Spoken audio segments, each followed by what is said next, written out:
এই তোমাদের মধ্যে কে কে আছে বলো তো এরকম, যে ছোটোবেলায় টিচার রুমে ঢুকতে ভয় পেতে? আমি পেতাম। কেন জানো? ওই যে বড় বড় রসগোল্লার মতো চোখগুলো দেখতাম, যে আমরা যদি কোনো সময় ক্লাসে টিচার রুমের মধ্যে ঢুকেছি, বড় বড় রসগোল্লার মতো চোখগুলো তাকিয়ে থাকতো। মনে হতো ওরে বাবা সর্বনাশ, কী যেন করে ফেলেছি। আবার কেউ কেউ আবার ছড়ি হাতে নিয়ে বলতো, কী রে কী করছিস, টিচার রুমের মধ্যে এসছিস, তোর তো সাহস কম না, পড়াশোনা নেই, ক্লাসরুমের মধ্যে গিয়ে পড়াশোনা করতে পারছো না, এইরকম বলতো।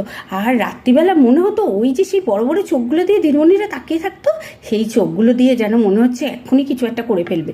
সেই ভয়ে আমরা টিচার রুমের কাছে ঘেঁচতাম না। এখন ভাবি যে কেন ঘেঁচতাম না।